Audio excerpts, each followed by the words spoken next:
Welcome to today's discussion on achieving workplace engagement. I would not make it the standard engagement survey discussion because I understand most of you are well aware of what an engagement survey is and what purpose it serves.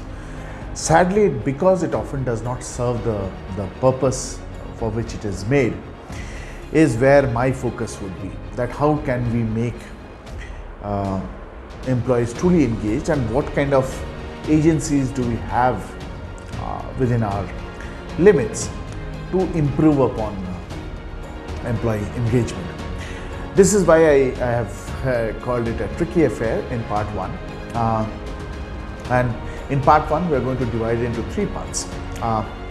Satisfaction, which is at the core, then frameworks, how to build a good solid framework, and finally good practices which can help you keep it at a continuous pace. So let's quickly begin here.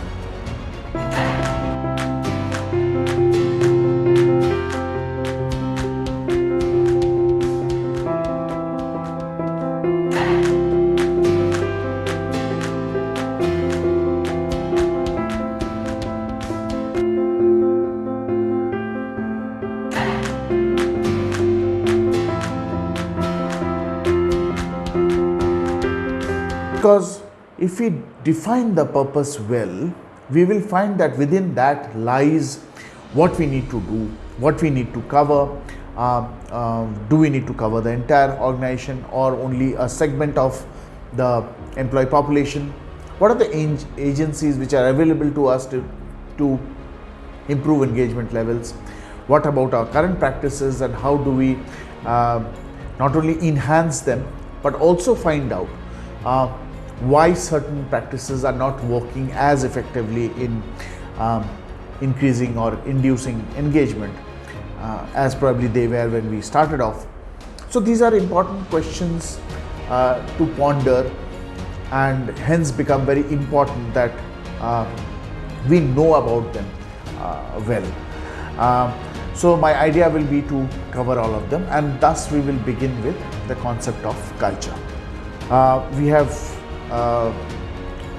discussed this in great detail in my culture discussions in my previous videos. I'll leave a link up for you to go and visit them and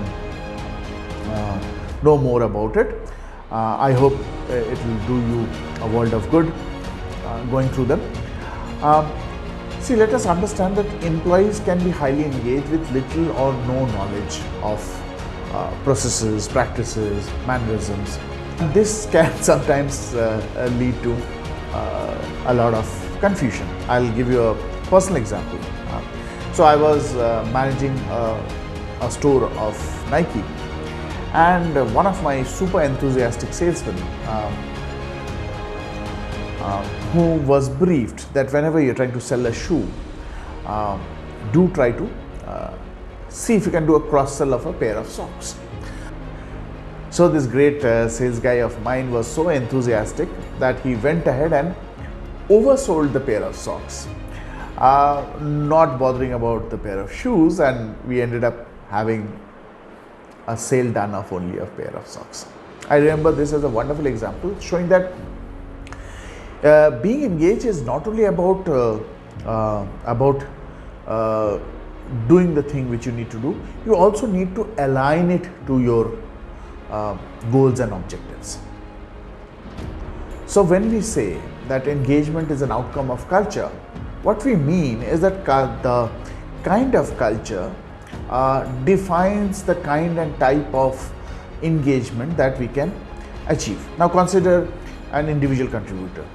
An individual contributor would do great when the culture is of celebrating individual contributions. We can find this in most of the racket games like tennis or badminton or even cricket. Now, however, when we look at the hand and foot games like volleyball, basketball, football, we'll find that the culture is more of team contribution, and hence the culture is all about being not only focused at your game but also being focused at what your colleagues, your team players, partners are doing, so that you don't miss out on the goal. So in the first case we talked about alignment to objectives. In the second case it could be alignment to the role, right? So it's very important to understand this. Now we'll start with satisfaction. Now why are we trying to talk about satisfaction? Look, satisfaction is like that bare level or that base level from which you start measuring the curve. That you come to office in time, leave in time, and contribute whatever bare minimum is expected out of you. Now that is satisfaction. So what is above satisfaction? Happiness. Happiness is like that wonderful nap post lunch, or that beautiful flavored popcorn when you are watching your favorite movie. So happiness is that state of contentment where you do not seek anything else. You do not want to be disturbed, and hence what we call as a flow state. You are in a state of constant and continued engagement.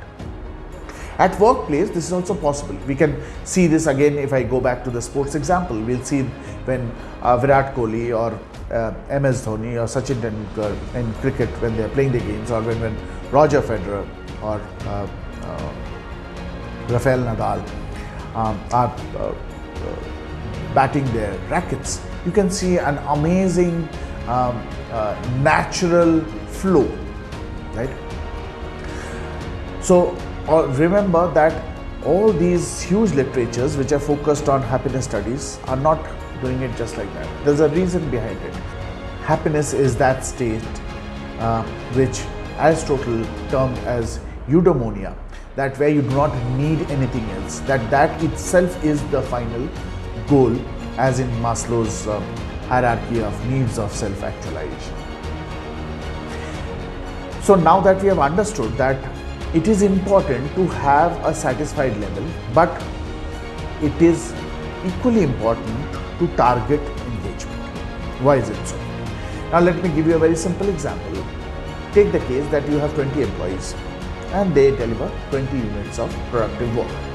You now increase your employee count to 50, and now those 50 employees are delivering 50 units of productive work, and hence you have a proportionate amount of revenue earnings through it. Now this is allowing you to, of course, continue to survive, but this is not what is allowing you to grow, because what is included in your growth plan is not only providing better amenities to your employees, but also giving back to society, giving back to the stakeholders, creating better products. All of this requires a huge amount of contribution.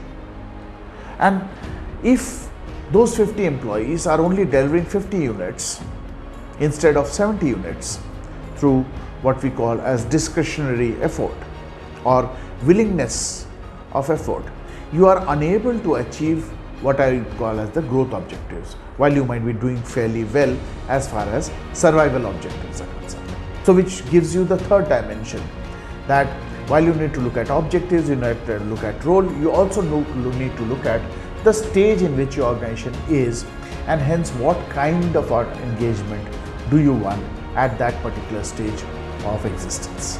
So now that we have understood the three dimensions of complexities as far as the organization is concerned, now let us look at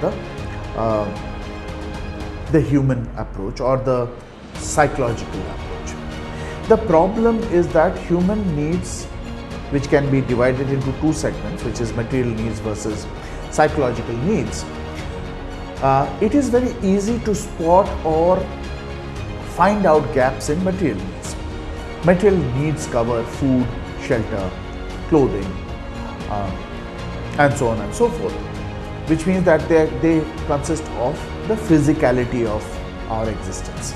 But we do have psychological or mental needs, like the need for care, the need for warmth, the need for love, the need for being considered important, the need for respect, the need for recognition.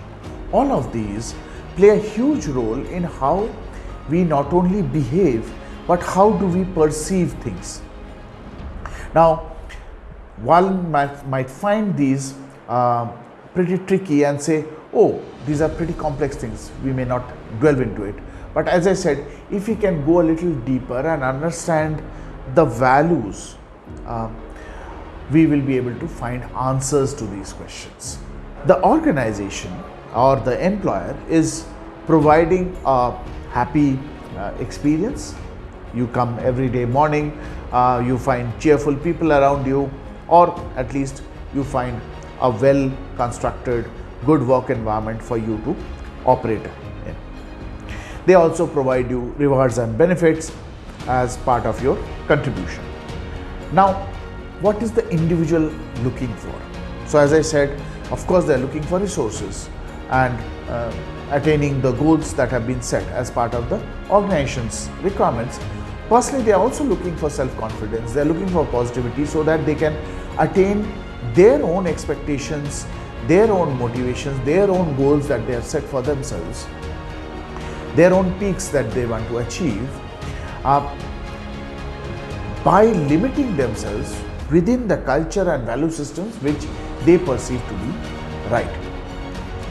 Now, someone's value system could be to achieve anything at any cost, versus someone could actually have a value system which says that no, I will be ethical, I will be moral in the way I achieve my goals. Now, these conflicts between employer and employee are the foundations of where disengagement and leading to further attrition come into play. Now, add to that the concept of perception. As I said, that we often miss out the fact that people do have different kinds of complexities. At the core level, people at the workplace have two kinds of complexities. You have people with people complexities as core in their roles, whereas there are people who have task complexity at the core of their roles. So, any customer success role or any talent oriented role would be more oriented towards command over people complexity, compared to roles which are more operational, which are more revenue generating, or which are more oriented towards strategy and structure, would be more task oriented, like say for example manufacturing and maintenance and so on and so forth, right? Or in case of revenue, where you have the dual complexity of both people and tasks, like sales and marketing. Now, both of these roles have different ways and means of perceiving. Again, to give you a very simple example here, the way work is perceived in research or in any kind of new product creation is far different from sales and marketing. You want to take a slower approach, so hence you do not want to perceive exactly what you see. You want to match it to other dimensions and see whether it will really fit into the customer dimension, to the experience dimension, to the price dimension, and so on and so forth. So some could be hurried, and hence this becomes another layer of complexity, that there are complexities even within the teams. So different teams have different levels of how they perceive their tasks, and this over the years becomes grounded and becomes not so easy to reinforce or to change. Which is why what is one of the best solutions? To check these factors right at the hiring stage. Now finally, when we are talking of the purpose, we also need to include the fact that we should not only look at what I consider as the short term, but also look for culture as the long term objective of any kind of engagement, and which means that you do not need to cover everything in one go. So while you might have say for example fairness, ownership, cooperation, respect, creativity as part of your core values, you may want to enhance one or two or three of them as a present objective, as I again said, depending on the stage that you exist in, right? And for the particular role that you want to cover, you may want to keep your engagement objectives and your engagement purposes very well defined through these checklists and these pointers. Now let's jump into frameworks. The role of a framework is very important because it becomes like a guiding stick for you to help you maneuver, to help you draw data and conclude insights so that you can do your action planning post that. One of the most famous frameworks in this case is the Gallup framework. Now, while it's very famous with its Q12 or the 12 questions, it has quite a few limitations. Let us look at them one by one. So the first limitation is Gallup itself commits, as you can see on the screen, that they do not cover all areas of engagement.